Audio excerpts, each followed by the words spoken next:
Howdy, folks, and welcome to episode 236. Let's light this candle. I'm still having to figure out this new setup with this new program, so I bear with me. Bear with me. As long as the I hope candle's not everybody. Dynamite. What's that? As long as the candle's not Dynamite. No, there you go. Yes, you know, a dragon won't explode, but a dino might. Hey-ho! All right. Walkabout Games came in about 30 minutes ago. Chris Long saying, "Hey, all, Happy New Year." Yes, Happy New Year to one and all. Really, guy? Really? Come on. Clear out. Go on. Yeah.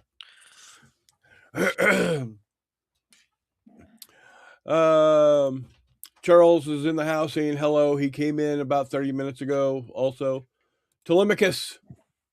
Always good to see you, sir. He says, free as a bird. Free.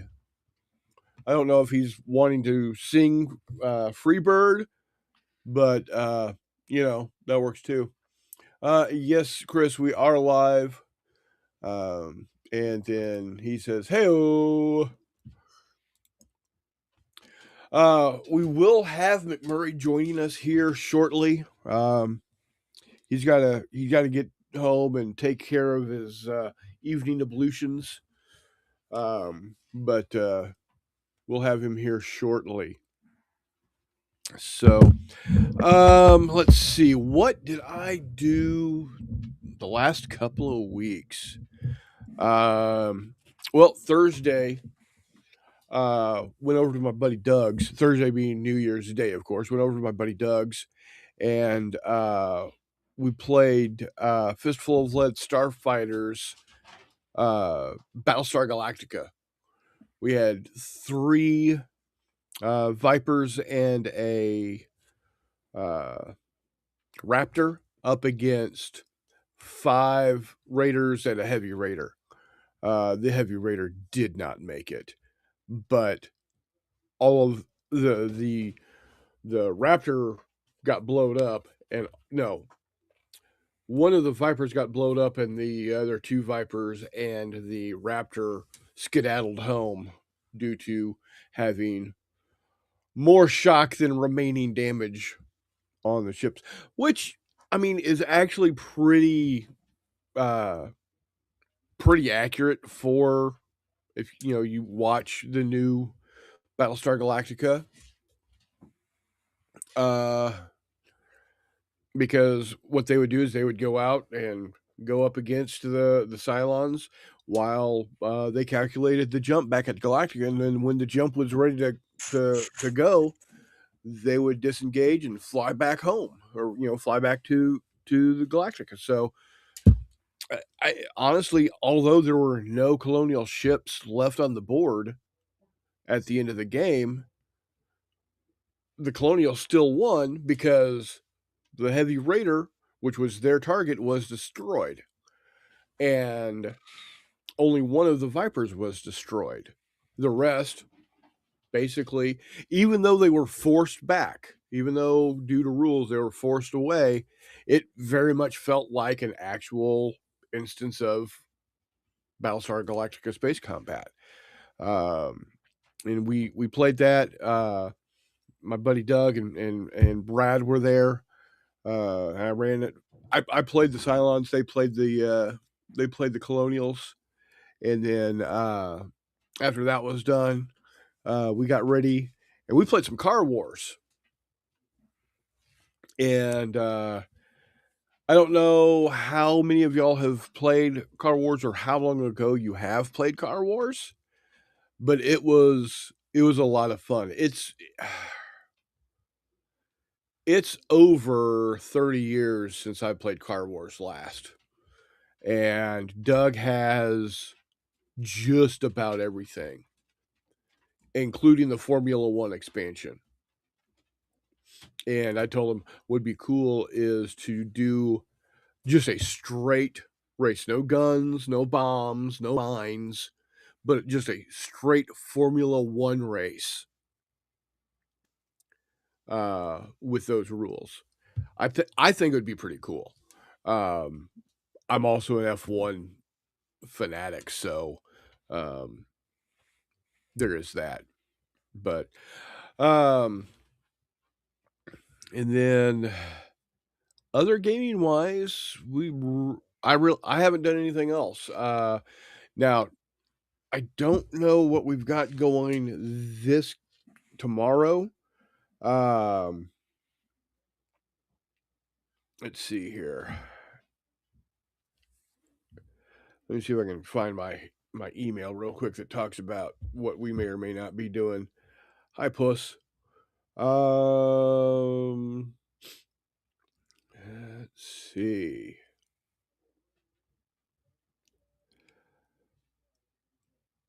Do do do do do do. Okay, January 8th.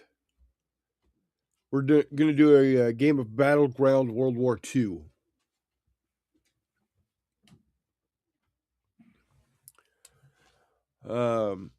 So that'll be good.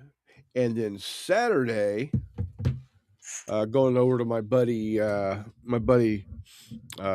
Joel's house, and we're gonna play a game of Quadrant 13. So we're getting the hang of Quadrant 13 pretty good. And then my buddy Copeland has picked up a copy of. I think he picked up Dragon Rampant. Was it Dragon Rampant or yeah? It was right. It wasn't Lions Rampant because he wanted to do the fantasy side of it. So he picked up Dragon Rampant second edition. Telemachus says it was John Lennon that he was referencing to. I guess, and then he says Uncle Albert supplies everything in Car Wars. Uncle Albert's catalog from hell. Now, what's interesting is the map that we had King's Hobby hobby store. King's Hobby Store is the hobby store, if I'm not mistaken. That's the hobby store that Steve Jackson frequented there in Austin, and I've bought a fair bit of stuff from King's Hobby myself. So that was kind of cool to see. And then, hey, we got Cardboard Commander in the house. How you doing, sir? He says, "Good evening, gents. Good evening to you. Happy New Year. Glad you're here." So, now that's what I've been going with recently. I've also been getting some printing done. But before I jump into that, I'm going to let Reese talk about something that he's done over this past weekend on your table. Oh, yeah, worked on a custom piece of terrain. Created a crashed F-8F Bearcat for 1963, 1964 Vietnam. So, It looks amazing, by the way. thank you. It's not quite finished. I've still got to do some decal work on it and put some national insignia on it. So,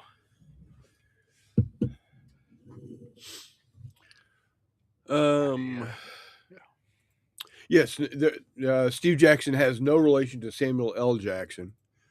Shocking, yes. Cardboard says your man shed is looking awesome. Thank you. Excuse me. It's been a blessing, but it's about to go into retirement here in a few months. Yeah, but only because you're getting an upgrade. Yes, that is true. That is true. It's only because it's getting an upgrade. Yeah, it would be great for you to continue to have that big of a space, but being allowed inside the house. Oh yeah. Muy bueno better. What else you been working on? Painting. Got some more communists done. I got a bunch of them primed. That's just about it as far as hobby wise. I've been working 10 to Yeah. 11-hour days, so I haven't had a whole lot of time to spend out here. S So, priming the communists, are you doing, regular North Vietnam? Yes, yes, and I primed him khaki. So, khaki. Honestly, um, at 1/72nd scale, once you do that, hit the face, the hands, with a flesh color, um, do the boots in black, do the weapons in gunmetal and wood, Mhm. give it a wash, boom, done, Bob's your uncle. Yeah, I'll do the webbing and stuff too. But I'm with you. I want to do the hats in a slightly different color. I want to do the webbing. Um, but I'm not too worried about it. Um, So, so the other thing I found out, Doug and I have a long-standing passion, um, of FASA's Star Trek, Starship Tactical Combat Simulator. Again, y'all have probably heard me talk several times about the Mother's Day Massacre. the Mother's Day Massacre. Yeah.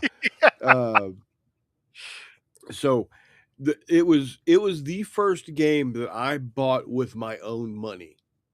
Mom was living in South Kansas City, and we were walking distance from an old game store called Yankee Doodle. And when I mean walking distance, it was literally a block down to the main road, cross that road, and it was like 3 stores in on the, uh, the strip mall. I mean, it took us less than 5 minutes to get there. Sometimes it took 10 because of traffic. And that was because we were waiting for it to stop so we could walk across the street, because this was well before I was capable of, well, I could drive, but not legally. Well, let's just put it that way. Um, and I picked up that because I love Star Trek. Um, and I for whatever reason, and I don't know where it came from, but I have an affinity for naval games, and starships are just naval games in space. Let's be honest. Um, Telemachus says that Merle is his uncle, not Bob. So, boom, you put on the wash. Merle's your uncle in Telemachus's state. For me, it would be Charlie or Tom Now or I've got Corky. the Pure Prairie League song "I'll Change Your Flat Tire, Merle" stuck in my head. You know Deep what? cut, but if you know it, you know it. Exactly. And I'm like I said, it. If you and I are the only ones that get it, you know That's all what? right. I'm good. I'm ducky with that. But he told me that he's got all the he printed out all of the web pages from somebody has put a website out there that's got all the Star Trek stuff from FASA with added information, Hmm. and he's printed out everything for it. Oh wow. Um, so like the Federation book, the Federation ship recognition manual is like, you know, that thick. After he printed everything out and put it into a 3-ring binder, there's a 2-inch 3-ring binder Oh just wow. for Federation. He's also got Klingons and Romulans and the Gorn. Hmm. I think I saw he had the Ferengi book that was never a FASA book, but this website created one for other races. Um, so, but he was very, uh, yeah. Chris Long says it's a huge tome for feds. Yeah, it is. It's really cool. Um, I think there are Tholians in there. Let me pull up the website and share the link with y'all. I might already have it up on my. No, I don't. But that's okay because I can pull it up really quickly. Let me get.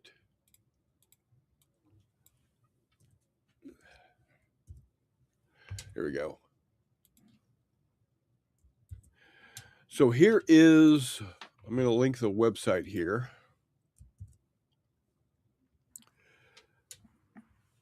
There, did that come across for everybody? I hope so. Got it. Let's see. Federation, Klingons, Romulan, Gorn, Orions, Cardassians, Dominion, Borg, etc. It's probably under etc. Let me take a look at what's under etc. Maybe.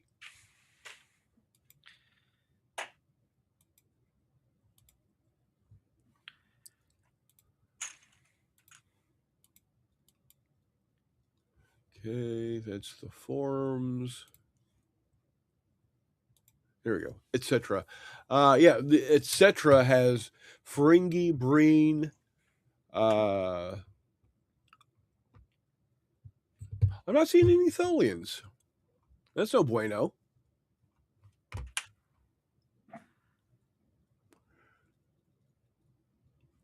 So no. Oh wait. Hold on. What am I seeing here? Here's the Gorn, the Orions, the Cardassians, the Dominion, Jem'Hadar, Borg, and various. Yeah. No. Yeah. There aren't any Tholians, unfortunately. I mean, to be fair, they're wedge-shaped triangles that don't have guns, that go back end to back end and then start pulling apart to creating beam segments that turn into a web and start exactly what Telemachus has said, crush things. The web starts to contract. So, but anyway, but he was saying how he wished he had some of those ships from back in the day. Well, it just so happens Thingiverse, which is amazing, happens to have a guy that has created all, at least, if not all, a vast majority of the ships in from FASA. So, of course, you've got the Enterprise. You got the Reliant. And these are to the FASA scale. So, I had this model in white metal at one point from FASA.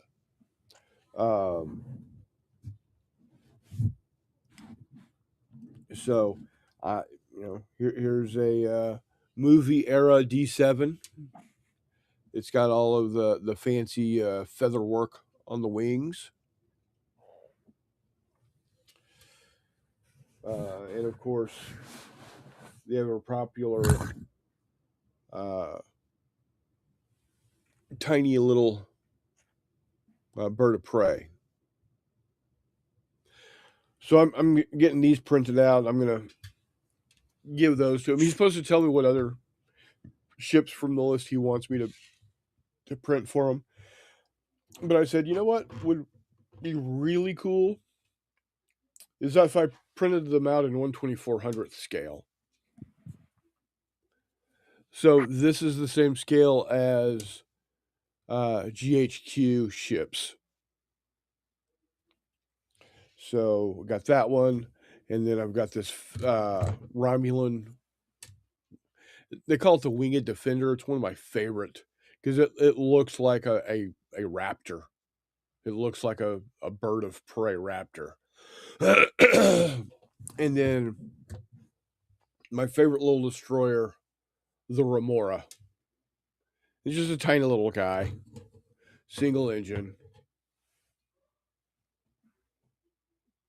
So a little destroyer. So I'm gonna continue to printing out the 13900 scale for Doug, and get those over to him. And yeah, just a grand old time. So I have a feeling, and then I told my brother Jay what I was doing, and he said, "Man, I would love to play a game of that just once." It is very much a game of the '80s, with charts and whatnot. But that being said, it for us it was a very fun game to play. You're not going to play more than one or two ships per person, to be honest, and that's okay because it's until Star Trek: The Next Generation, we never saw mass fleet combats anyway. The most we ever saw on ship to ship was uh, when the M5 computer took over the Enterprise and crippled, destroyed at least one and crippled the other three of her sister ships. When Dr. Daystrom decided, hey, we could do this better with a computer. And Kirk had to outlogic a robot, as one does. So, so that's going to be coming in And the as with future. most things in Star Trek, we're looking at that today. Yeah, yeah, exactly. Um, yeah, I'm just waiting for the universal peace and prosperity that Earth is supposed to go through. Unfortunately, that does require World War III and the eugenics wars. Yes. I was hoping to skip that part and go straight to transporters and warp drive, but here we are, right? So, what does everybody else out there got going? I'm still hoping to see Silent Victory coming soon. Last time I checked it at GMT, it was at the printers. I haven't heard anything otherwise. Let's see here. Let's go to GMT. And remember, folks, it's GMTgames.com, not just GMT.com, because GMT.com is something else entirely. Okay, let's take a look. Go to my account. P500 orders. It's at the printer. Still. So, it has been a year since I've ordered it. A year and 3 days, 4 days. A year and 4 days since I ordered it. You know what? I've waited longer for games, so I'm not gonna get wrapped around the axle about it. I'm not gonna be that guy. But I sure would like to have it.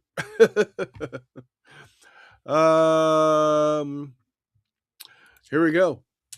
2026 is the year of World War III in Trek.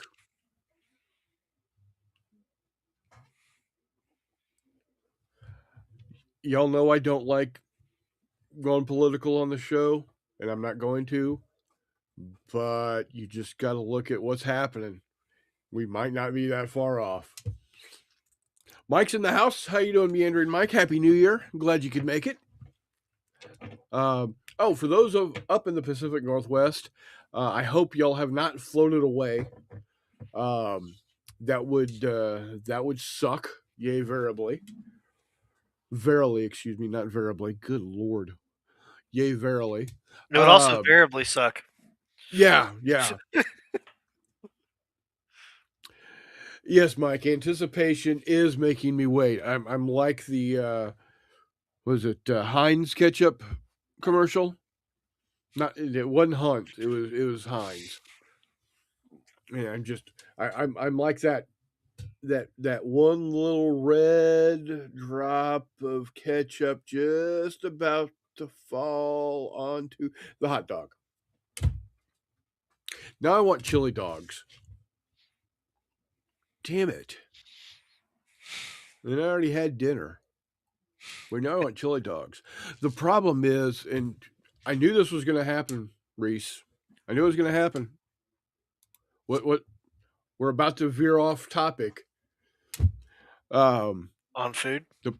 Yeah. The problem is, my daughter doesn't like hot dogs. No. No hot dogs. She does not like hot dogs. She doesn't like sausages. None of that. Now, she does like patty breakfast sausage. She'll tear that shit up in, no time flat. But so if we want to do like corn dogs for dinner, or we want to do, because I love a good corn dog, man. It's hard to beat a good corn dog. A good corn dog. Yeah, and to be honest, the state fair corn dogs that you can get in They're the not big bad. box, they're not horrible. They are not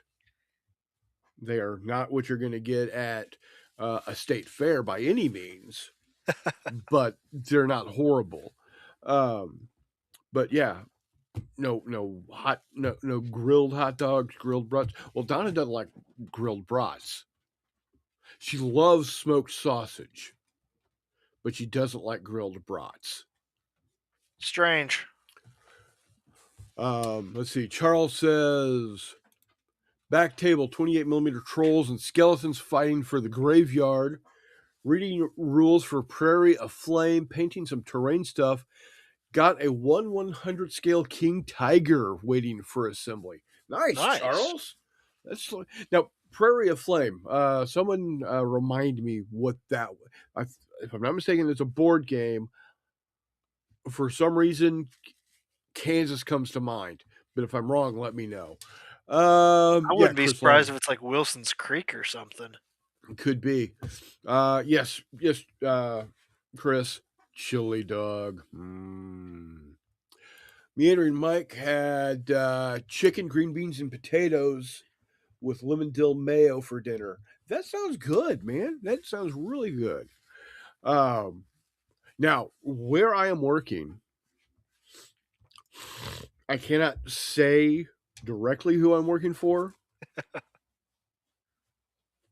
But if you ever look anything up, they actually feed us lunch every day. Today we had a sweet and sour glazed salmon with jasmine rice, green salad, and if we wanted to have some sort of vegetable medley thing that don't get me wrong, I love vegetables. I love eating vegetables, but they did something to it that just wasn't right. So we get fed pretty well. Let's see. Chris Long says, my kid is the same. What the hell is wrong with these kids these days?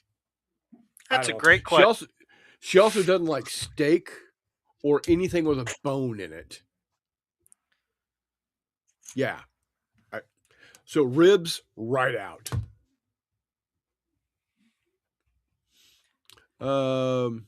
Chris Long had corn dogs yesterday. At the Ropin' the other night, we had drumsticks that had the chicken like pushed down to the end. Yeah, the lollipop chicken. That's so good. Gerald said second breakfast: hash browns, breakfast sausage, and eggs. Nice. Now again, my breakfast sausage of choice is like the little either the little link sausages like the brown and serve style, or a kielbasa style sausage, smoked sausage. Um, I'm not a fan of like Jimmy Dean style sausage. I mean, I'll eat it if that's all that's offered, but I don't like the spices in them so much. And don't get me wrong, I like spicy stuff, as one would know, because I had tamales for dinner today. But um, yeah, I don't know what it is. I just You gotta find the right yeah, spice combo. yeah. Well, we made Canadian Northwest Revolution, 1884, 1885. Um, that's the Prairie of Flame. Okay, nice. I'm gonna show my ignorance. I don't know a thing about that. Well, it happened in 1884 to 1885. In Canada, I'm assuming, probably in the Northwest Oh yeah, Territories. yeah. Canadian Northwest Revolution. Yeah, it's BC, British Columbia, because it's in Chris Long's backyard. Cool. Meandering Mike says Little Smokies are good eating. There's two ways. Well, there's three ways to go with Little Smokies. The easiest way is just open a bag, throw them in a pot, and dump a can of Bush's baked beans in on top of them. Heat that up, boom, Bob's your uncle, or Merle, as in Telemachus's case. Y'all are gonna make me go inside and cook a meal and come back out. Hey, you're the one decided not to eat before getting on the show. I know.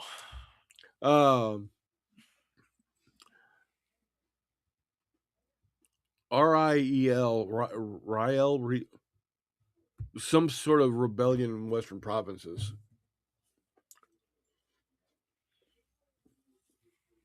That might be a mistype of some permutation. I don't know.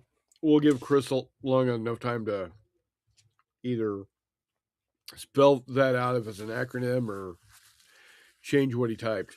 Or it could be Rail Rebellion. But back to the Little Smokies. The other way to do it is the second easiest way. Dump them into a crock pot, barbecue sauce, grape jelly. Let them simmer for 4 or 5 hours. Ryle's the name of a guy. Oh, okay. Led a Métis rebellion. What was he rebelling against? Evidently, the Besides, yeah. Canadians. The Canadians are revolting. I'm glad we agree on something. The Métis are a mixed Indigenous European heritage group, and they rebelled. Spiritual leader. Okay. Very well. Now, the most difficult way to deal with Little Smokies is you get the pre-made crescent roll dough in the Pillsbury tube that goes pop, and you roll you cut the dough and roll the Little Smokies up into it, and bake them until the crescent roll. Yes, I'm saying crescent roll because I don't want to sound like an idiot by saying it the French way.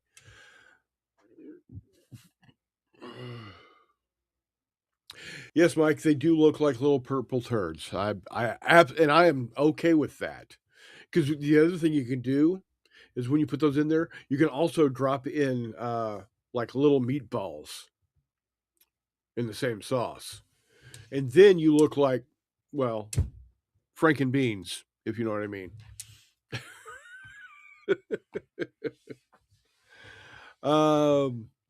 Crown and Government is who he was going up against. Oh, so it's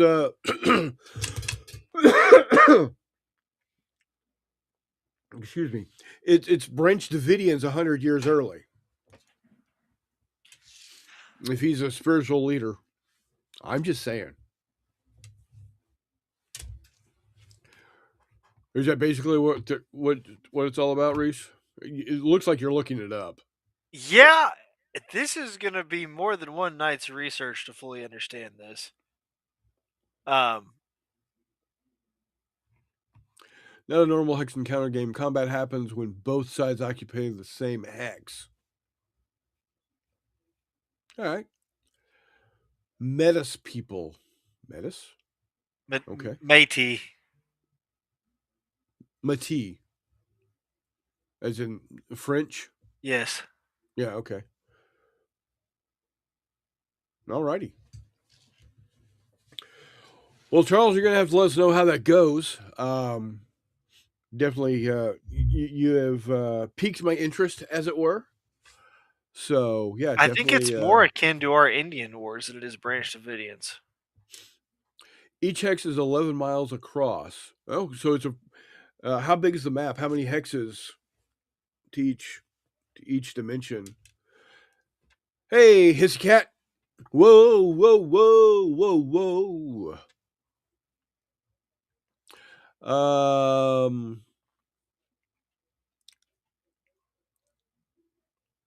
So yeah, 11 miles across. That's a pretty big hex. Charles, are you or have you done a video on it? Because this is giving me counterinsurgency vibes, and I'd like to see a system done. Now GMT does have some pretty good counterinsurgency games. They're not Hex and Counter; they're the Coin series. I've played in the Afghanistan one.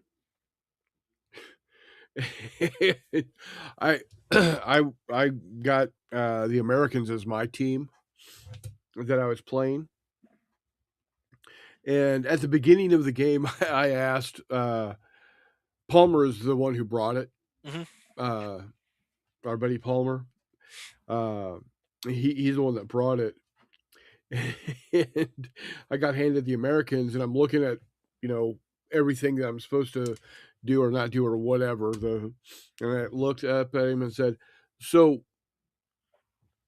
how do I get out of this? What's my exit strategy?" My brother piped. I think it was my brother piped up with something to the effect of, "That's the question that countries and empires have been asking for millennia." Yeah, or something to that effect. How do I get out of Afghanistan? Not the first time that question's been asked, nor shall it be the last. We can hope that it will last. And ladies and gentlemen, Mr. McMurray, how are you doing, sir? What's going on, folks? How you is? Oh, we are home and prospering, ready to start messing with 3D prints. Outstanding. Are you setting up prints, or are these prints already done and you're working with them? A little bit of both. Mainly okay, prints. Column A, column B. Yeah, mainly prints already done. I got a Marmot Harrington Mark IV on the Mars, and then a whole mess of stuff for work on the Cobra. So, all kinds of stuff. We're doing well. Cool. We are doing well. What type of gaming have you been up to lately? Lately, like in the last week since we last talked? Yeah.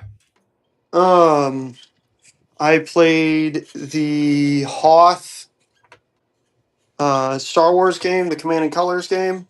Yeah. That was pretty fun.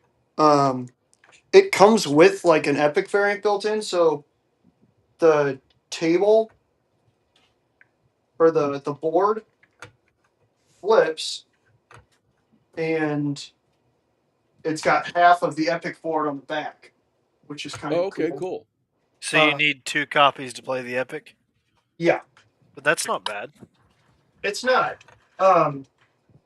That's pretty standard for Command and Colors, so I wasn't mad about that. It was nice that it's all in there. You don't have to get 2 copies and then, an extra box or an extra rule book. Right. Like with Napoleonics and stuff, it's also an extra book or an extra thing to buy. So that was pretty cool. What else? Played Bolt Action yesterday. Couldn't roll dice to save my life, so I got I didn't get stomped, but in bolt action, when you are under fire and you're trying to get your guys to do something, you have to take what's called an order test. If you fail that, bad things could happen. The worst of which is, so if you basically roll 2d6 and you try and shoot under your morale score, which is fair. It's either 8, 9, or 10. But if you roll box cars, then you roll a d6 again, and on a 1 through 3, your guys run away. On a 4 through 6, they shoot at a friendly unit. Had that happen nice. twice and killed 2 units just clear with that. No bueno. And then I had a bunch of other stuff just fail morale / orders in the worst possible way. Like if a tank fails its order check or order test, it goes down. Its die gets flipped to down instead of one of the other orders and then backs up. Well, I had a Panzer III do that with 1 pin marker on it. So I needed to roll a 9 or less on 2d6. And I rolled a 10. And it backed off the table. It was frustrating. I lost by 1 kill point. It was a draw. We're trying to capture and retrieve an objective that was in the dead center of the table. And I killed all of his infantry, my opponent, such that, okay, that means he cannot capture the objective. Reasonably, I don't think I could have grabbed it and gotten it off the table edge and by the end of turn 6 either. But then he won kill points because I basically had killed 2 or 3 of my units. It happens. Those are the games that happen. It was just frustrating that it did. Not like wildly frustrating. It was just, Yeah. them's the breaks, kid. But such is life. Bolt action, Hoth. I played a board game called Clash of Wills Hammer of Judea, which is about the Maccabean Revolt. I played that solo on Saturday while Hexy and Camp were playing, I believe, GBACW. Yeah. That was fun. It's been a minute since I've sat down and knocked out a board game in one night solo. That was a fun game to play. I think I might try and get Toddy to knock it or play it with me. It's a fun game once you get to playing and you understand how it's going. A game probably takes an hour, maybe a little bit under. It seems like a lot of people enjoy playing it, flopping sides, and playing it again, kind of all in one session, which could be cool. Wound up somehow on the White Dog Games website, and they've got a rule set called Master and Commander. You have my That sounds attention. dangerous for you. Yeah, which is apparently Napoleonic level rules. Obviously, Age of Sail, so you got big ships with big broadsides. That is apparently delightfully simple and yet still a solid hex encounter game, which has me spinning wheels about, well, I got this big old blue mat with hexes on it. Maybe I should print a whole mess of Henry Turner's 1/2400 ships and see how that works. But in the meantime, it's on its way to me. That should be fun. You guys know me. I'm a sat for an Age of Sail game, especially if it's playable and reasonably well written. And by playable, I mean on the simpler side and reasonably well written. I am also, as you know, all about digging into the minutia of Age of Sail. Hey, what size are those hexes On, that you've got the big blue mat of? I believe I've got one that's got 2-inch hexes and one that has 1-inch hexes. Okay. I'd have to double check for sure, but I'm pretty sure I've got both of those. I almost had a great big. What size are the BattleTech hexes? 30 millimeter. I believe so. Yeah. I almost Sounds had about a great big 4x6 BattleTech mat that was just like ruddy grasslands. So grasslands with some mud. And I got really excited about that on Facebook Marketplace or in one of the groups, and then the guy didn't respond, and I kind of had, oh, okay, fine, that's fair, probably for the best. But yeah, so those should be fun. Finally got all the random rules that I need to take up to Office Depot and print, so then I can use this book binding, punching and binding job that a buddy of mine gave me. Nice. Yeah, so that should be good too. Now it's just a question of getting up to Office Depot during operating hours. Other hobby front type stuff. Let's see. Oh, local guy here, who is apparently like a big plastic model guy, Mhm. has just a mountain. I think there's 15 of those 12 by 12 scrapbook cases. Um, Worth of miniatures that he's trying to offload this Saturday when game night has their garage sale. 1/35 scale stuff. No, unfortunately not. I think it's mostly 15s, 20s, and then he does have a bunch of micro armor that looks pretty nice for North Africa, but it's kind of one of those. Um, he does also apparently have 3 of those cases just jam packed with uh, ships too. What's he got in 20 mil? That's what so I'm gonna go over there Friday. No, you're good. I mean, that's why I asked. Um, I'm gonna go over there Friday during the day, in between some work stuff that's separated out by a couple hours, Okay. and see before he takes it up to game night on Saturday. But yeah, I mean, it should be good. I can't imagine.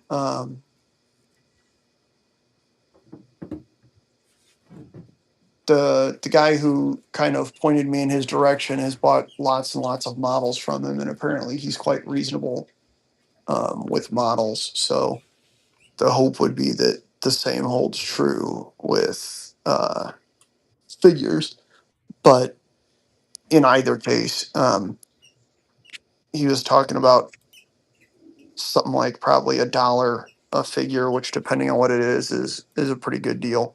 Mhm. I don't have pictures of all of the uh, cases, which makes me kind of sad, or else I'd already be telling him, "Ooh, this." Especially because it seems like he wants to cut a deal to get it out of his shop, which is reasonable. Um, he also has just a wild collection of random kind of rules, like some rapid fire books, the rule book for the Last Crusade, which you don't see often. It's a rule set specifically designed for World War I in the Middle East. What scale? What's up? What scale? That I'd have to look up. Okay. Um, it's just one of those, I've seen that. And then, like I said, a bunch of rapid fire books. He has a copy of the what's the World War II rule set that the Fire and Fury guys put out? Battlefront? I don't know. All kinds of stuff. Um, it should be a good kind of look through, and hopefully one that doesn't cripple the wallet that hard. But if it cripples the wallet pretty hard, hopefully it should be a pretty solid deal. Um, the one sad thing about his micro armor, the tanks are all based appropriately for whatever, but the figures are all 3 per penny, which is one of those, man, I don't. That'd be my third basing scheme for 6mm World War II infantry, and that seems a little excessive. What you do is you just change which basing scheme you're using based on how many casualties they've taken. Yeah, that kind of works. The issue is most rule sets, like even if it's playing Flames of War and 6 mil and stuff, especially with guns, having a front face is rather important for most rule sets. Mm-hmm. Um, and pennies don't necessarily do that super well, but that's fine. Also, the last thing I need is more 6 mil. Um, there is some World War One stuff that looked like it might have been 20 mil. I meant to talk to you about that. I'll be Uh, available on Friday. yeah, that's what I figured. He also has just a mess of what look like 15 mil Napoleonics. Don't want to touch that with a 39.5-foot pole. Dude, that was my point. But at the same time, part of my point in reaching out to him is, well, maybe I can get the right people to go up to game night, um, to grab stuff. You know what I mean? Yeah, help the guy out. Yeah, especially if he's giving me a first whack at it and cutting me deals. But it should be good. You know, he's got a whole bunch of Team Yankee stuff. I did see that in the original photo that he posted. Is just one of those 12x12s, just chocked full of Team Yankee vehicles, which was one of those. Oh, good lord! If you happen to see any Team Yankee helicopters, let me know. In 15, And whatever scale Team Yankee helicopters are, I think yeah, they're sure. roughly 1/100 or so. Yeah. They So, are. Can do. that's not a absolutely gonna take it. Just piques Yeah, my interest. correct. I get you. I because absolutely get you. Team Yankee helicopters, except But yeah, for that the should be an interesting time. Simultaneously, there's another guy locally who's apparently trying to get rid of a bunch of Flames of War stuff. I'm pretty sure it's a dude that I used to play with, but I'm not entirely sure.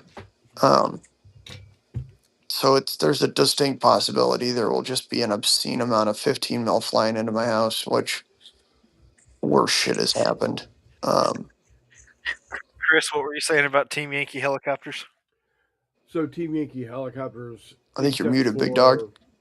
for are you not seeing me or hearing me? I can hear you, but very faintly. Is that better? Yes. Okay. So what I was saying is Team Yankee helicopters, except for the Apache, are also Vietnam. The Cobras Cobras? and Hueys. Oh yeah. Yeah. Yeah. Cobras, I Hueys. almost bought a box of Team Yankee Cobras at tabletop last time I was in. Yeah. So now I will say this about this past weekend. I drove all the way down to where tabletop is and didn't go in. I'm rather proud of myself for that. That's some self control. That's Yeah, it wild. is. Zero out I of 10 went. would not recommend. I had to go down to Micro Center to pick up FEP for my printer, and it's like in the same stretch of Oh, yeah, it is. the strip mall. Yeah. So I I need didn't go in. I didn't go in there, and I didn't go into the Lego store. Yeah, well, the Lego store will certainly bankrupt you. Those things are like GW expensive. Oh, and this is Yeah. like a second-hand specialty Lego store. It's not. Uh-huh. Oh, it is? Yeah. Yeah. Yeah. So it's the stuff you can't find anywhere else, and they know it. So it's like Forge World Yeah. prices. Yeah. Yes. That sounds like the I- GameStop of Legos. I was about to say I should take a bunch of old Yes. Legos in there, except for I'm sure they'd Yep. give me like a half a bag of chips and a Coke can for it. Don't take any old Legos there before you talk to me. I was about to say, I Right. believe the standing order is take old Legos to Reese, but yeah. Yes. Um, Unless they're Star Wars, and then you bring them to me. Yeah. fight you. Anyway, I'd say I'd say I'd knife you, but then you'd come back with never bring a knife to a gunfight. the 21-foot rule still stands. I've seen Chris try to run. You'll be all right. Oh yeah, it's not pretty. Nah, Anyway, I need to see nah. if there's any decent game stores in Joplin. I believe there is. What's the game store in Joplin? Hang on a second. There is. I played in a bolt action. Well, I don't know how long ago that was.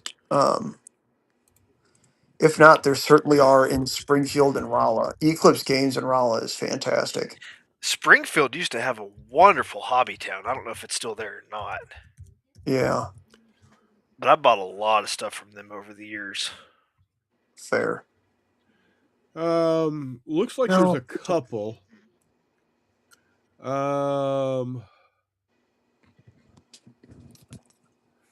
Let's see. There is Hurley's Heroes and Hurley's Heroes Games and Hobbies.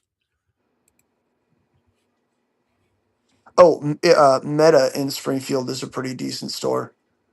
Um, Been there. Definitely has a lot of GW type stuff. But it's got Everywhere other does. stuff there too. It looks like it's got a couple of tables. One of the tables looks to be set up for either Legion or Shatterpoint, so they got Star Wars stuff going on there. That's always nice.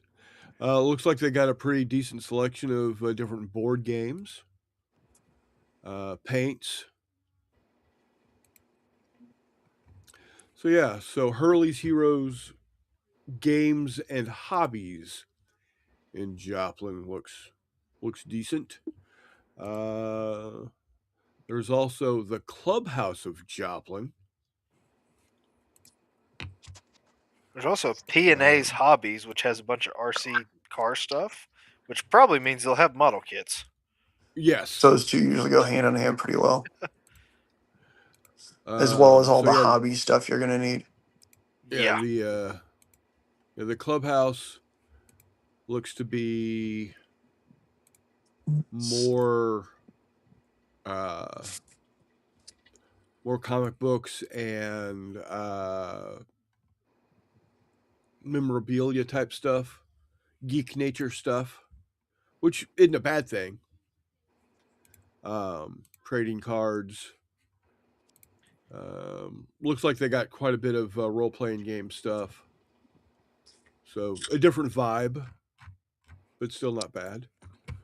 And then I think Gameco is video games. Gameco's video games. I've made that mistake once. Yeah. Hurley's Heroes is going to be 42 minutes from the new house. There you go. After I get off private property, estimate another 10, 15 minutes to get off private property. So an hour drive. That's not bad. Yeah. Still better than the. It's a good problem to have. Still better than the 2 hours I had to get to the St. Peter's miniature market, or the 2.5 hours down to the old and new miniature market. So, yeah. I drove 11 hours to get to the greatest game store in the world in Martinsburg, Virginia. Oh, there you go. There's a Michael's in Joplin. That's something we don't have around here. Okay. You'd asked earlier, Reese, about Charles posting videos. He did do a what's in the box video, and he's got the counters posted in 2.5 pages left to read of the rules. Counters punched, and 2.5 pages left to read of the rules. and it's very counterinsurgency for Prairie of Flame. Let's see. Good to know. Charles says Reese versus Chris, mounted long cardboard tubes, no shields. Winner takes all. I'm in. You're going to win because you ride a horse a lot better than I do. I mean, I can ride a horse, but I can't ride a horse. Let's put it this way. The only way I got to where I was supposed to go on that horse was because the horse knew where we were going. Something to be There said was for no, that. there was no steering of that equine whatsoever. No. Sorry, horses are the devil, anyways. You're right.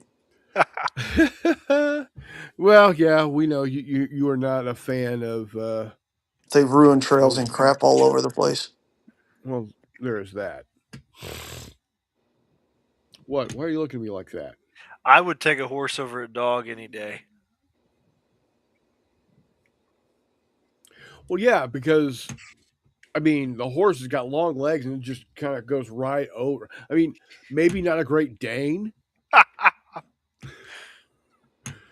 but you know I miss the ranch Great Dane. She was pretty great.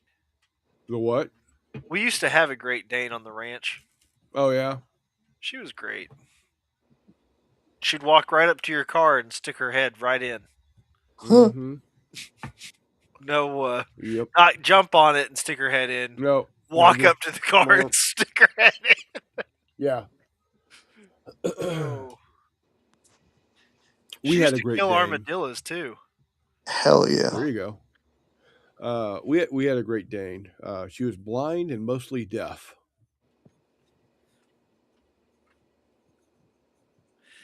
I remember her. She was sweet to me. She was a sweet dog. Only horses or nags that I've ridden were Mexican beach wargs. Are we still talking about horses?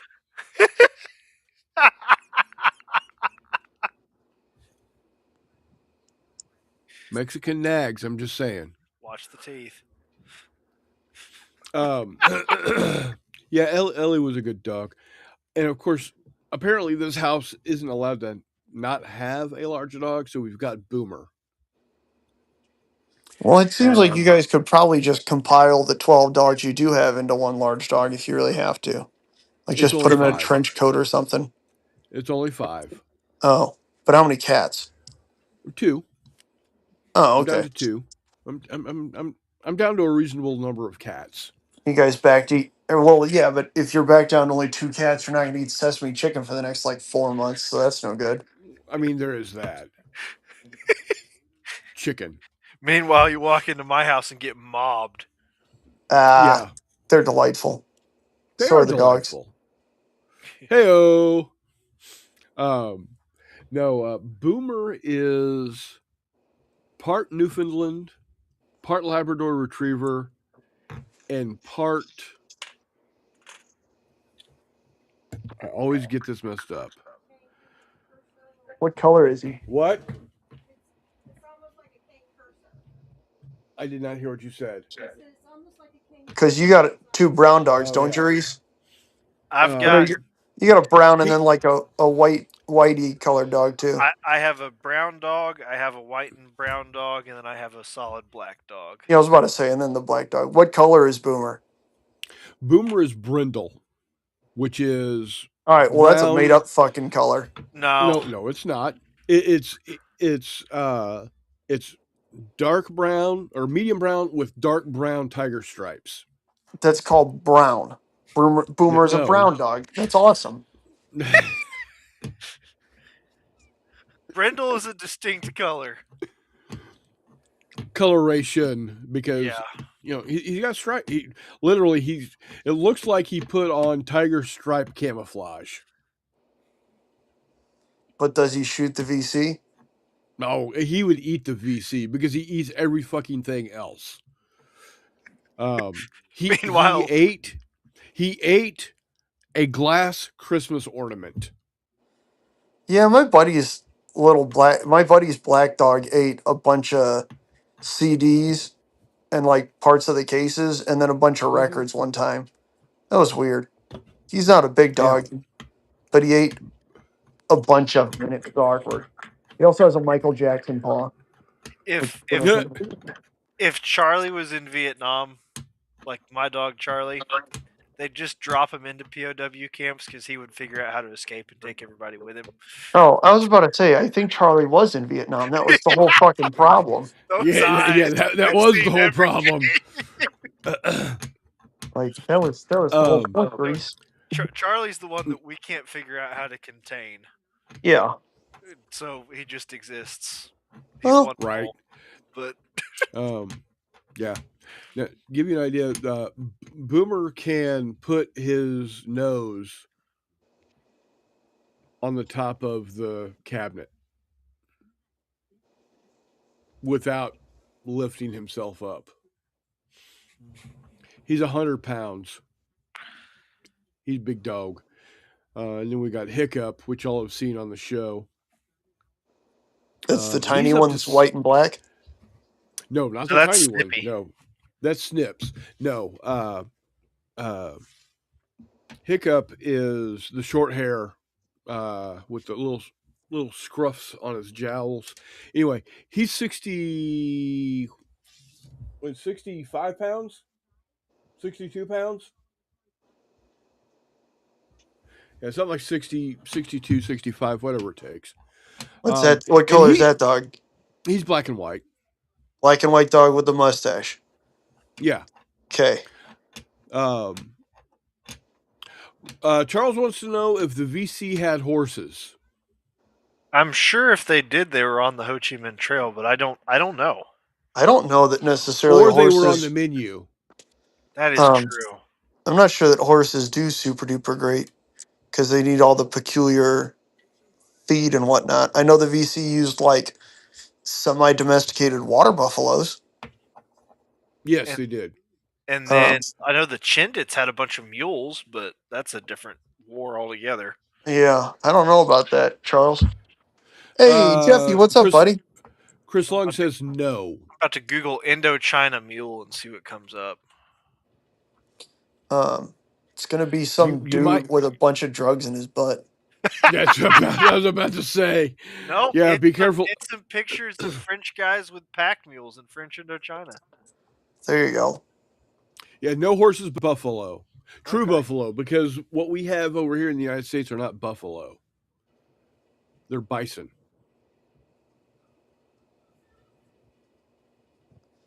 Well, kind of, but we've also got Bofidis, and those are good. What? I said we've also got Bofidis. You can suck on Bofidis nuts. I've seen buffalo before. But what we call a buffalo is not a true buffalo. It's a bison. Yeah, okay, mister. I put fucking tomatoes in fruit salad. Have fun, nut job. It's a true fruit. Yeah, it tastes like dog shit when you put it with pineapple, though. So take a hike. I know there were horses in Vietnam, but I'm not sure what military use they had, because there was a very famous incident. I can't remember if it was during the Little Tet Offensive in mid-68 or if it was in Second Tet in 69, where there was a battle on the racetrack, on a horse racetrack, around Saigon.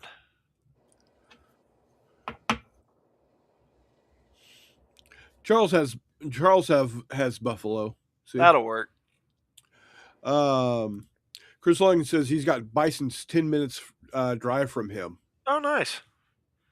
They're all over the Midwest. It's kind of awesome. We've got some down here too, but that's not an animal I will ever work with again.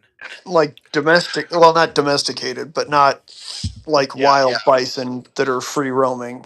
There's a bunch that are in semi-natural habitats in a park, maybe 20 minutes from here, which are kind of cool until you see how fucking huge they are. They are not small animals. No, they're not. They hurt. And I don't know how many times you have to say it. Every spring, don't pet the shaggy cows. Guaranteed, you're gonna go in the air 30 feet. Well, I mean, part of the issue is that even if they're not trying to be a dick, they're just so big that you're fucked. And if they Exactly. associate you with food, you're screwed. Well, yeah, because then they're So just gonna come knock you over until you die. They had to stop feeding the ones at Lone Elk out of the back of an S10 because one of the big ones just knocked the fucking thing over. So Lazy E in Oklahoma they'll take their feed trucks out there and floor it at 40. Well, I shouldn't say floor it for the field, 45 miles an hour, 50 miles an hour, and feed out of the back of the truck at 50 miles an hour. See, that makes sense. This And was a they're guy who parked an still S10 getting on the caught up road. with. Yeah. And then other ones have been around. We had to feed them off of catwalks because they can't look up and see you, so they Yep. just assumed that feed fell from the sky and never associated it with a human. Well, there you go. Smart. So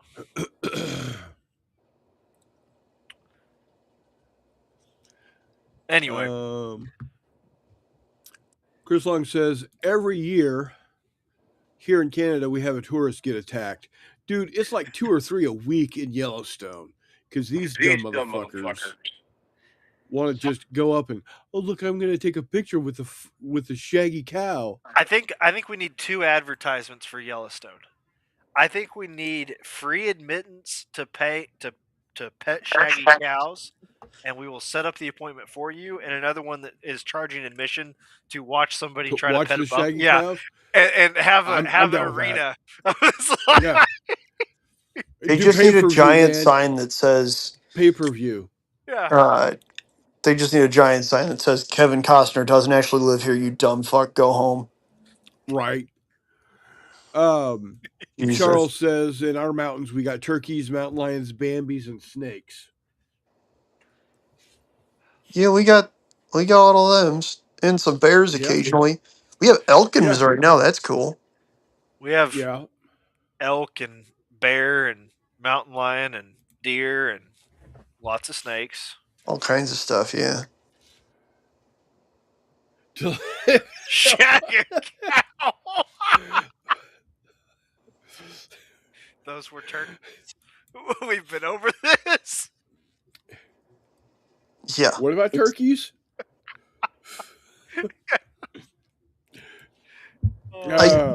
I used to try and grab sticks and throw snakes with them, and then we realized that if you just take any old stick and just hold the snake's head down, you can usually grab its tail and then sling the fuck out of it, and it's way more entertaining.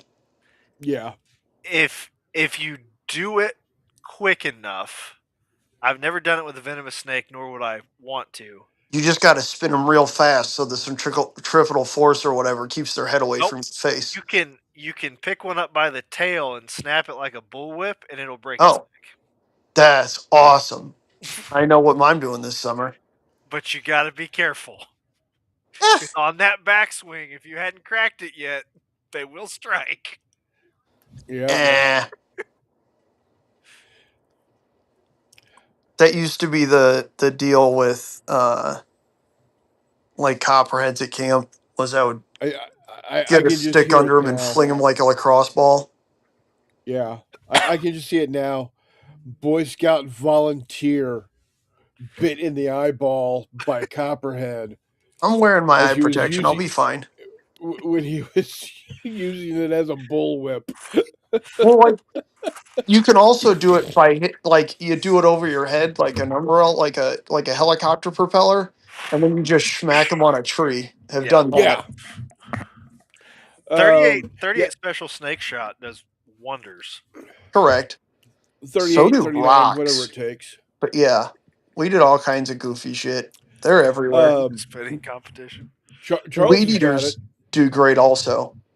A moose petting competition. Dude, mooses are scary. That's an animal I will not mess with.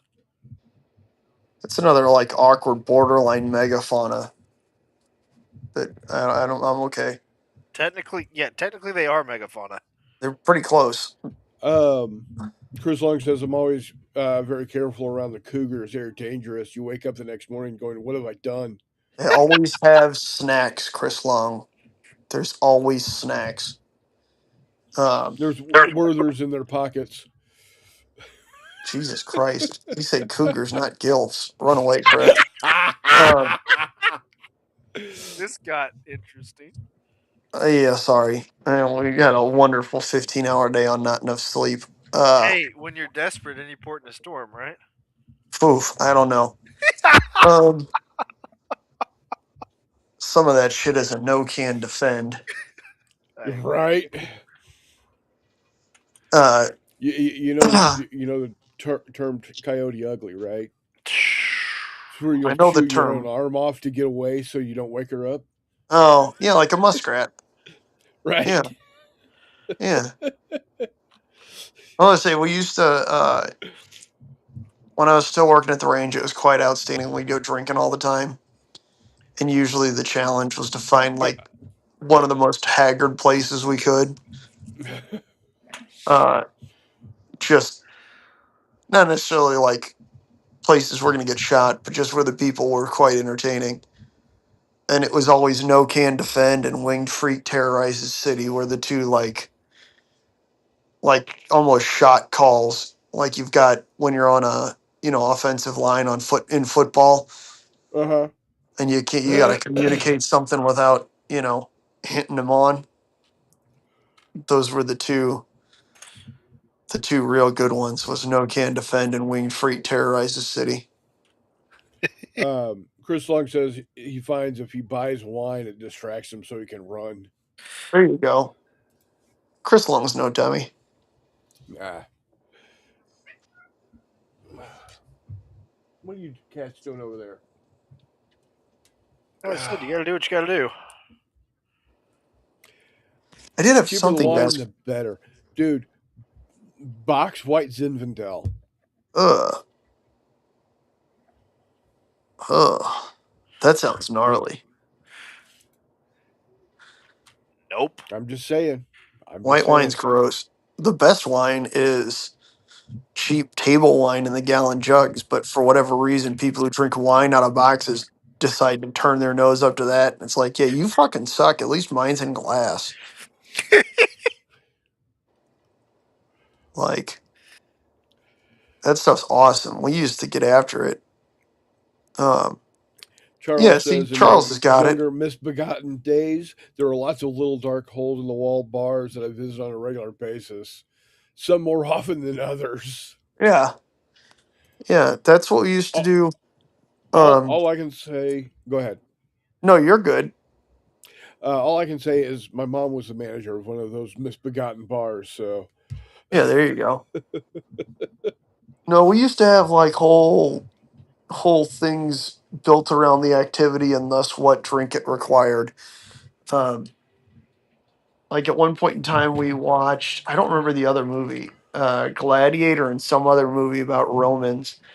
And the challenge, which was a terrible idea, was to finish one of those Carlo Rossi bottles oh wow. before it was over, which was a god awful idea. Um, but the other one was the movie Defiance, right? With Yeah. Liev Schreiber and Daniel Craig when they're Belarusian Jews that then join partisans, or one of them joins partisans. Either way, um, the original game was you take a bottle of Manischewitz,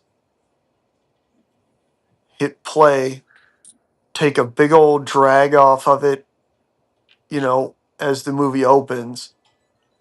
You backfill that with vodka, Ooh. Oh good God. and then you finish it by the end of the movie. And then we got a little more, I don't know if professional or experienced is the right word. And so we started using the 175s of Manischewitz and doing the same thing. just because you doubled a little bit more in the change on the wine, and because after a while, that's not like altogether that much alcohol. Like the original game wasn't altogether that much alcohol in 2 hours. Like a bottle of wine and like probably 2 or 3 shots worth of vodka. Like as I say that, I realize how terrible that sounds. But anyways, long story short, a buddy and I got pretty good at hammering down like a solid third to pushing half a bottle of Manischewitz. Because that's a great movie. And that's a surefire great time. I And have so then yet to see it, but I need to. it is quite good. I enjoy it quite a bit. Um, but those are all good. What are some other good ones for the single walkabout games now? Um, oh yeah, it's called Riot Punch. It's pretty outstanding. Um, I think originally we saw it in like It's Always Sunny or something, but the best recipe we found was you take a single like tube can of limeade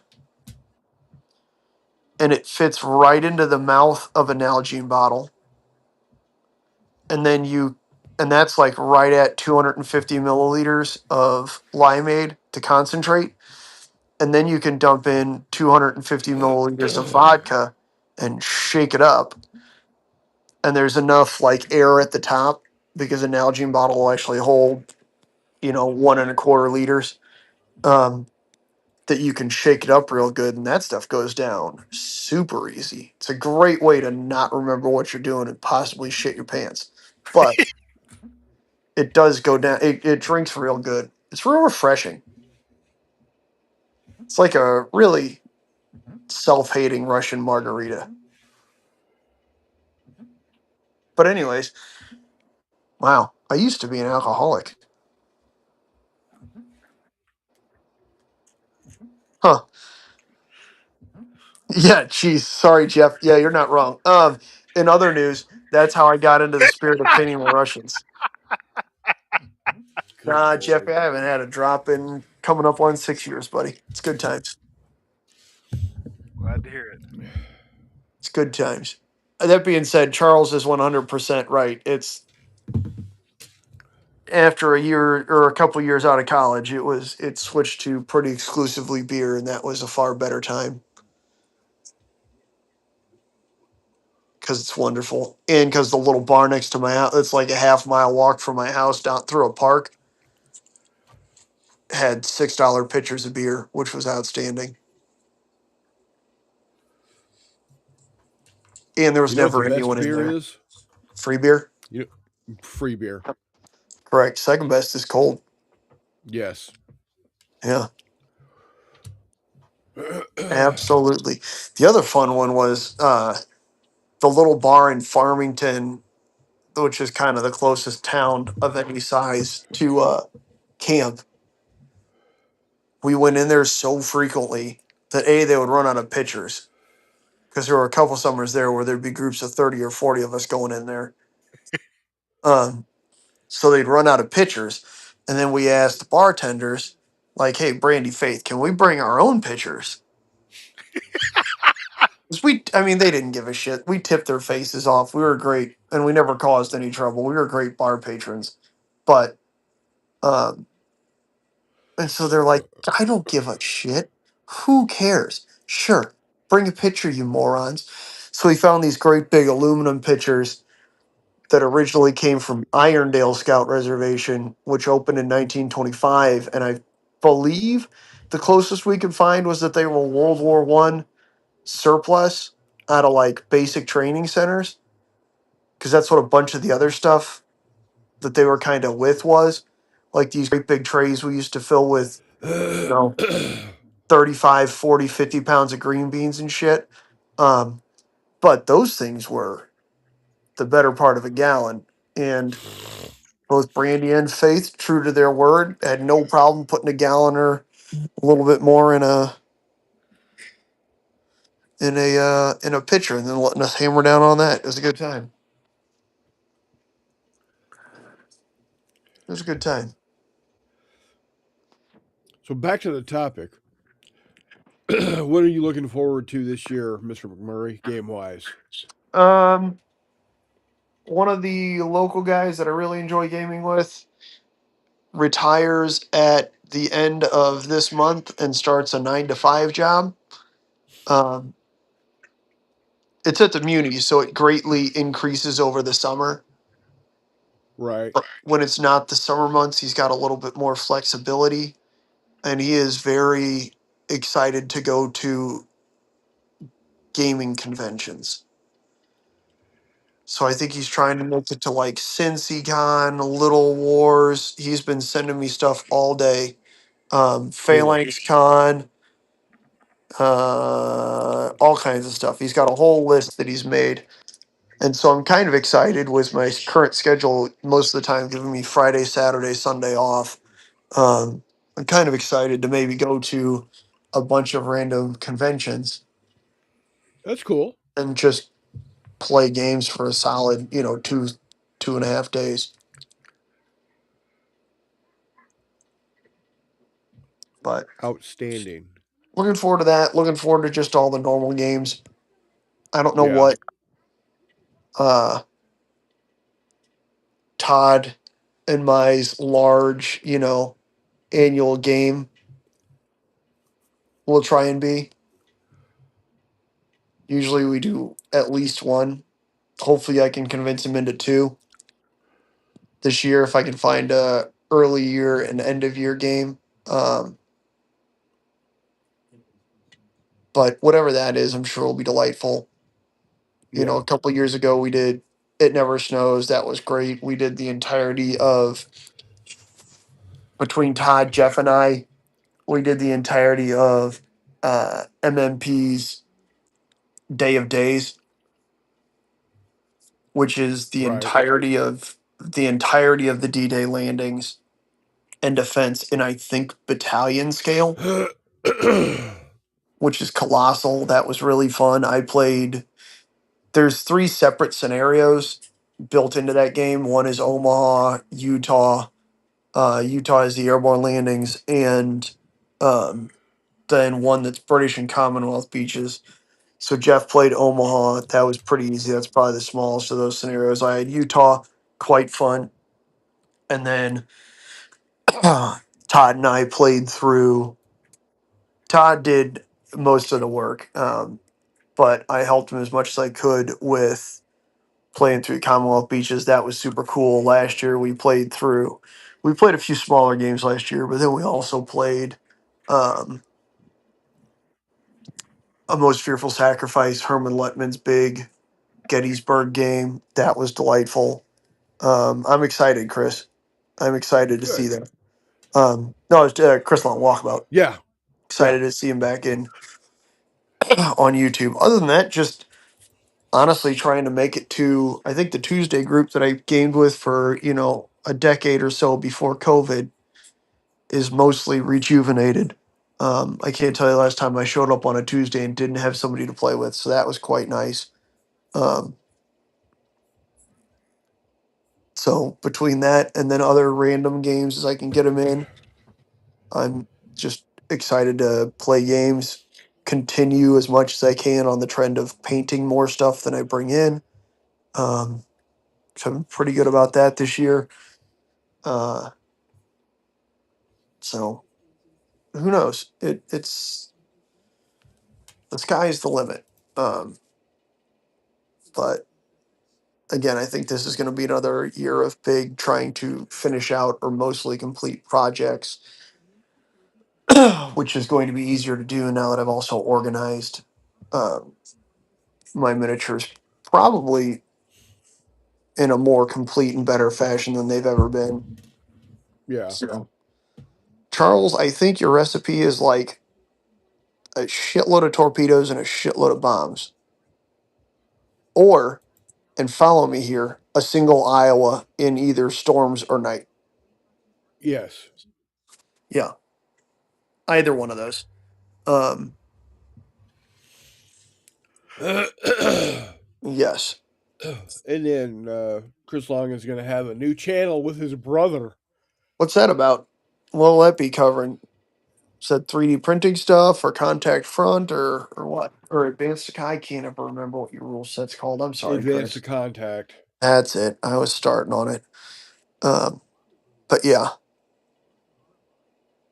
And I'm going to play several games with Reese this year. Let's do it. Yeah. Huzzah. Yeah. I'll have Whether space for you. whether in Missouri or down in the great Southwest Missouri or somewhere in between or wherever else. As I said, we'll have space for you. Hell yeah. I will say this.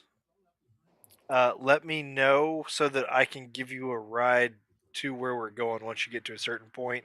I don't know if your vehicle could handle the road.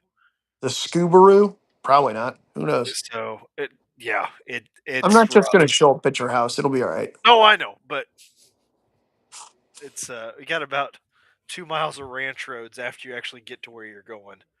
Oh, So outstanding. Good Hey, stuff. Hey, Ningoi, how Ningoi, you what's doing, up? buddy? Other Chris. What's up, Chris? Yeah. Move to contact. There we go.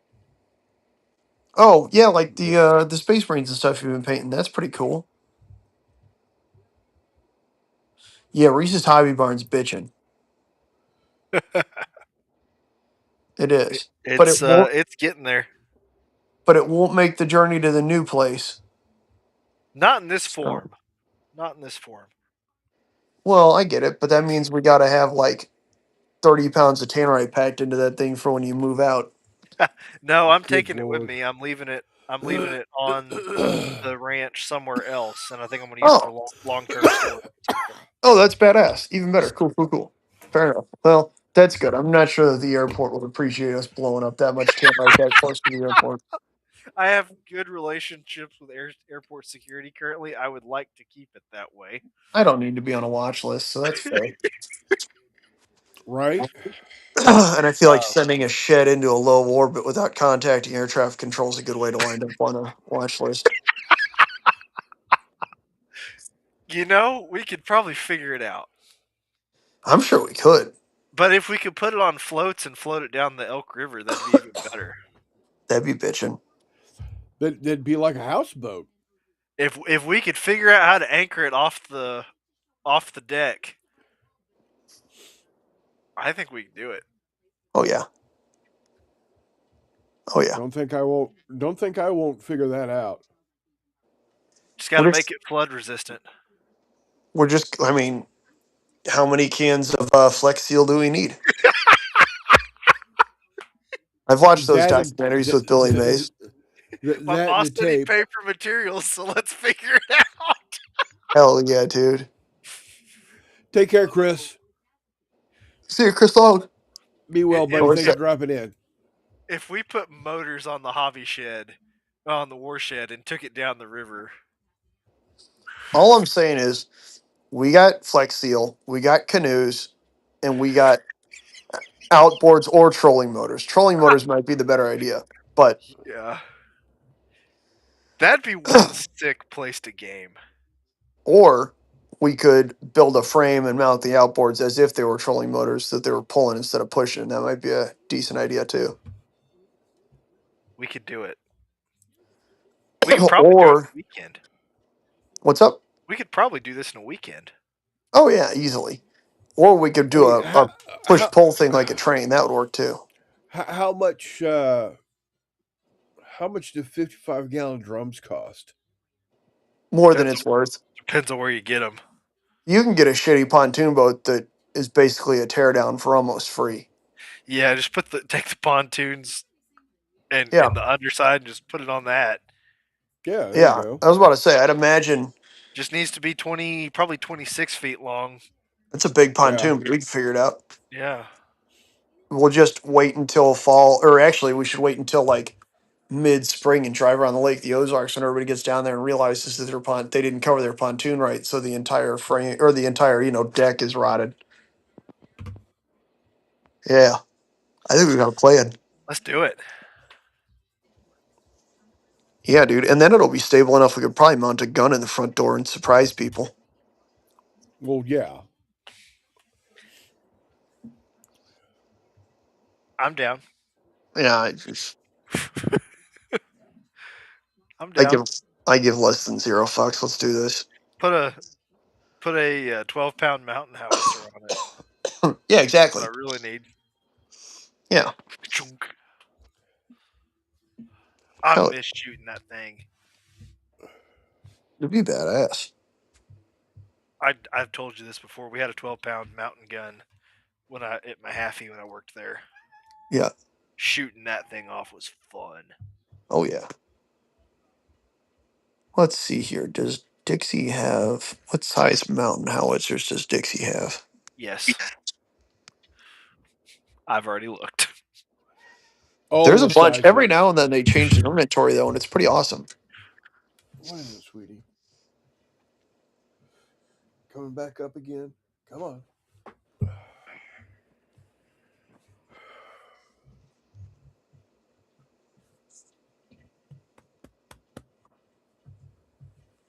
Good cat. Oh. Well, it looks like everybody has got some good things on the way for in gaming. Oh, absolutely. Like I said, I'm hoping my Silent Victory gets here sooner than later. I'm gonna have a pretty great 20mm Vietnam game set up at some point. Hell yeah. I'll be excited to see that.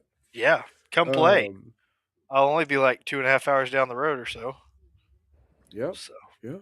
Oh, definitely. That could definitely happen. Um, then I need to. We've got gaming event wise. I don't think we've got really anything until March to Victory. If my date calculations are correct. I Who's think going to you're right. design the naval ensign for the warshed? Oh, that'll be brutal. Let's not talk about flag design tonight. Fair. Oh, Don't think I won't be thinking about it now. I know. Let's see here. Fly a variation of the Somali flag. It'll be fine. Let's see. I mean, you're not So wrong. Dixie's Civil War barrel, their like flagship barrel, Mhm. throws about a 5-pound iron ball. 'Cause it's like just over 3.25 inches, but that thing's also like good to throw that fucking thing. How much is it running right now? Oh, it's like $7,500, I think, last time I checked. That's still not terrible. It's not, unless you build your own carriage. That's going to cost you Which I probably could just as much. figure something out. Yeah, the Uh, hardest thing is the wheels. Again, I can figure something out. I know Oh yeah, wagon smiths and such. that's fair. So, um, they do have a mountain howitzer barrel. They do. I think it's only like 2.25 inches though. It's more of a Still, grasshopper. I'm okay with that. I've actually shot one of those a fair amount. The local guys who reenact at Fort Deschart have a couple of those that they bring out. It's pretty fun. Um, it's pretty fun. I get a swivel gun with a monkey tail for dirt cheap. Correct. That is absolutely, if I were to grab something, that would probably be the one to just hammer on. Yeah. Because A, it's quite delightful. It's a That's a 1-inch bore, I think. Yeah, I was about to say that was the delightful thing is that it shoots the same cast projectiles as my floor bore. Yeah. Um, they've got one that does have the Jesus, what do you call it? I'm trying to think the tether for or the bracket for the main tether for to control recoil. It essentially goes from the Quillian up, so you can run like a 3-inch cord on it. What do they call that thing? Oh, they call it a carronade, but it's designed properly for a naval gun, where it's got the ring at the rear to help with control of the recoil. The issue is it's not actually a carronade, so that makes me sad. But it is a pretty good approximation of like a 4-pounder. Seen people shooting those too. There used to be um, a bunch of guys who would haul a platform on the back of a flatbed that was essentially, if you imagine you took a chunk of the side and the upper deck off of a privateer in about 1790, maybe 1800.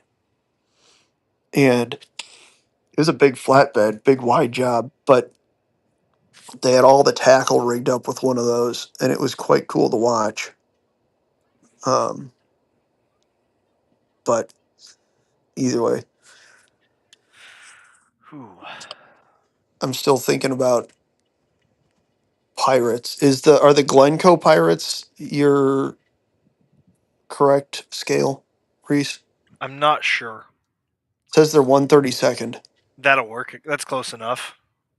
Outstanding. I will be getting the X Force Pirates after the move at some point.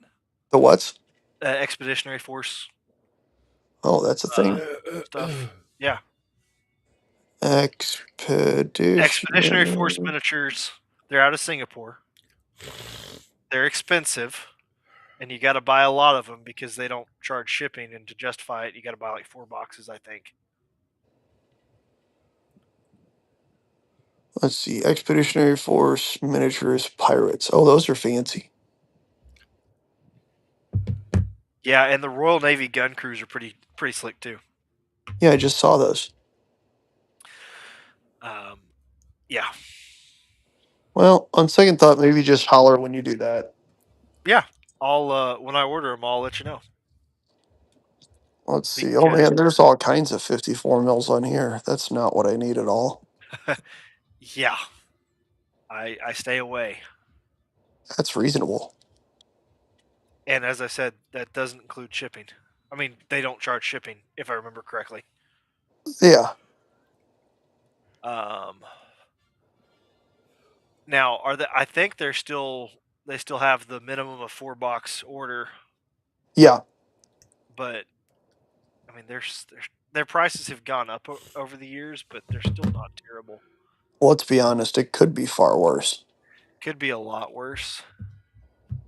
I have looked at their Zulu War stuff and debated doing some things with that. They're the only 54 millimeter mounted bores that I can find that are halfway reasonable. But the problem is there's only 2 mounted bores per set. Yeah, right. And a bunch of a bunch of guys on foot. I have bought some of their like light horse guys, and I'm thinking about trying to modify them. But That's fair. These Royal Navy gun crews are pretty tits. Their War of 1812 stuff overall is good. I want to potentially get some of their Tecumseh Rebellion figures and things like that. Yeah. And do now certain individuals that we know have done French and Indian War, that era. Not that 1812 is French and Indian War, but you know what I'm saying.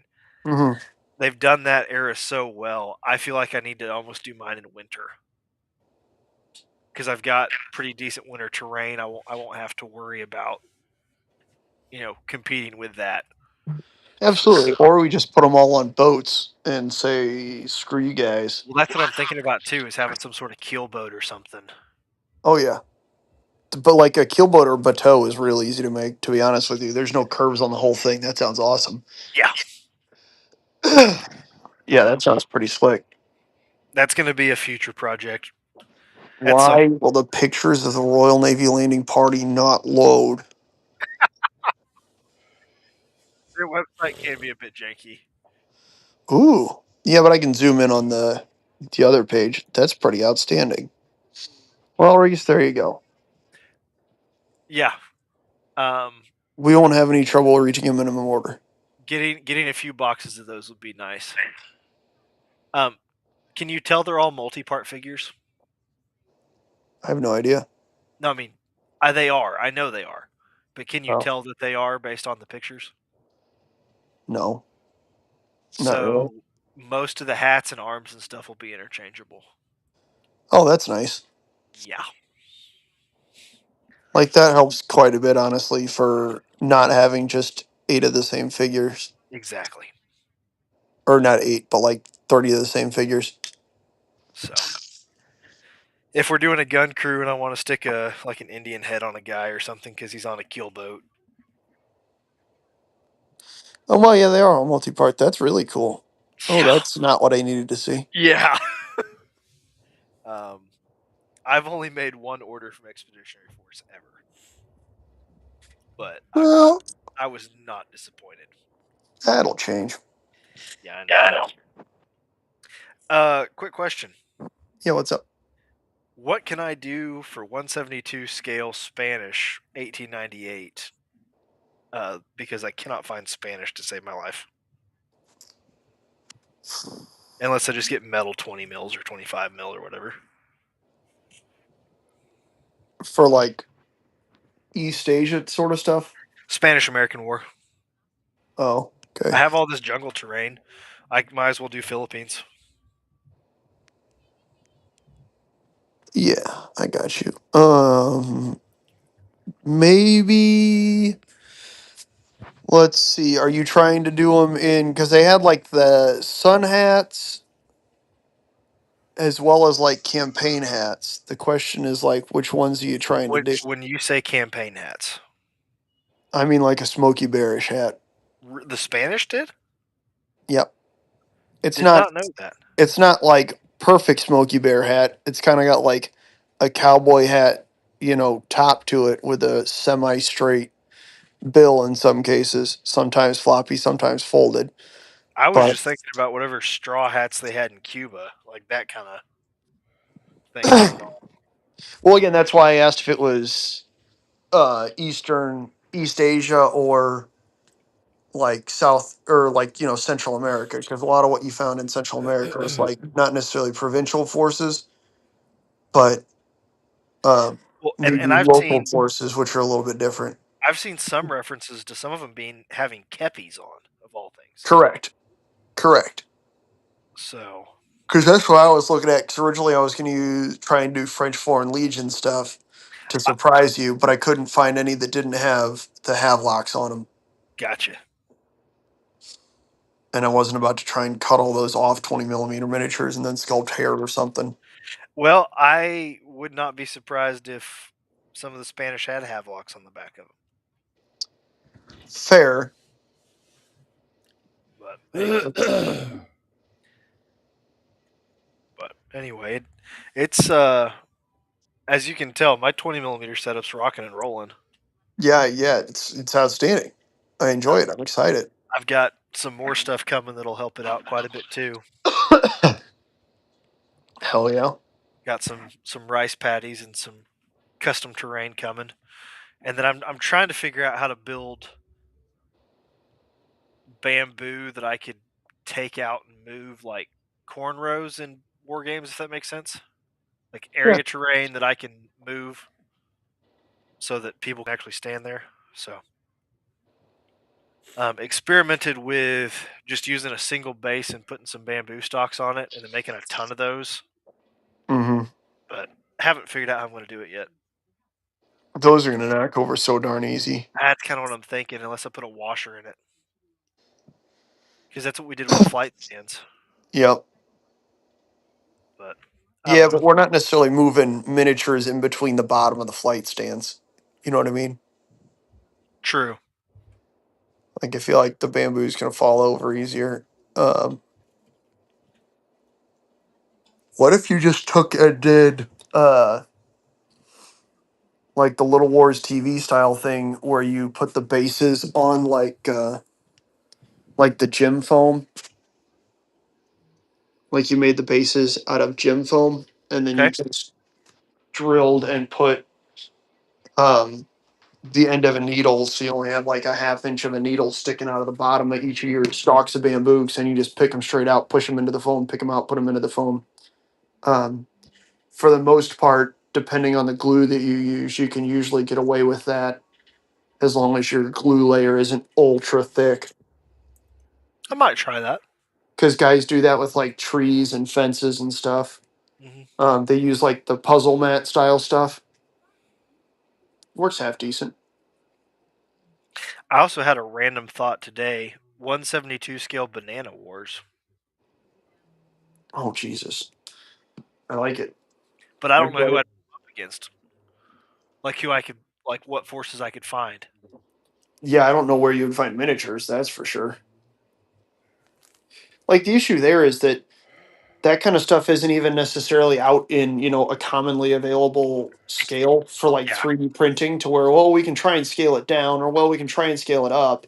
but Um, I have a guy in a campaign hat with a Tommy gun. I know. Yeah, I can, yeah. and I throw some 1898 guys in khaki with Krags. Nobody's gonna tell the difference on 1903s. That's very accurate. I didn't see World War One. I did see War Games Atlantic has a World War Two U.S. Naval landing party STL set that I was thinking about trying to find some like Springfields. They're not perfect for sand pebbles, but they get damn close. I just need to find guys who have Springfields or some sort of Mauser rifle in their hands, not Garand's.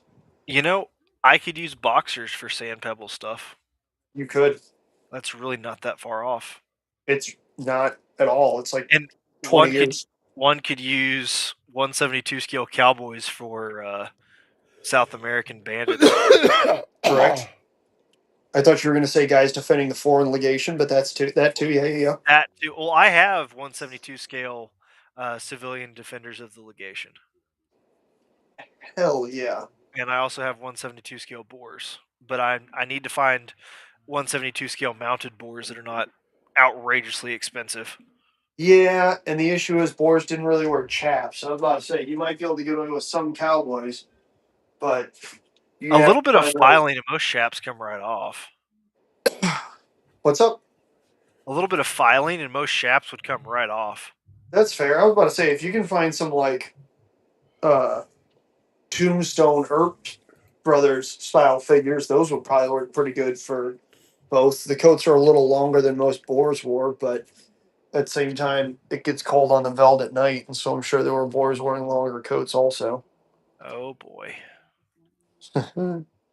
Amen. No, I may have found the mother lode. Oh baby, talk to me, Reese. Well, there is 172 scale mounted boars, Oh yeah, and but the they're a little bit hard to come by. And I Mike is just still thinking we're talking about 54s. no, sorry. No, you're good. I would love 172 scale mounted one. I would love 54 millimeter mounted boars, but that's gonna be Yeah, hard to come by. that's like the Even Grail project for you. Yeah. but I just found some at a reasonable price from a United States shipper. Hell yeah. So those might have to happen. Hell yeah. And then I found somebody selling a lot on eBay that is a set of Australian Lancers, a set of British heavy dragoons, a set of British Lancers, and mounted boars in one lot. Well, how easily do you think you can resell Napoleonics? They're where I say heavy dragoons, they're in sun helmets. Oh, I think excellent. no, they're not. They are in metal helmets of the In period. what helmets? I'm sorry. The metal style campaign helmets of the period, like home service helmets. Oh, like Broden's or Brody helmets? No, no, Names in my mind. 1880s home service helmets. Oh, that's close enough to like a sun helmet. No, I'm thinking for World War 1898. That's perfect. Oh, yes, it is. Correct. Sorry. No, you're good. No, you correct. That it is. 110%. Yeah. Anyway, I need to not be looking at this because I will. Add to cart. I need to not do that. Need That's to a not great. do that. That's a great lot, though. That is a great lot, but it'd be close to $70. It was on eBay. It's on eBay. Not a big deal. But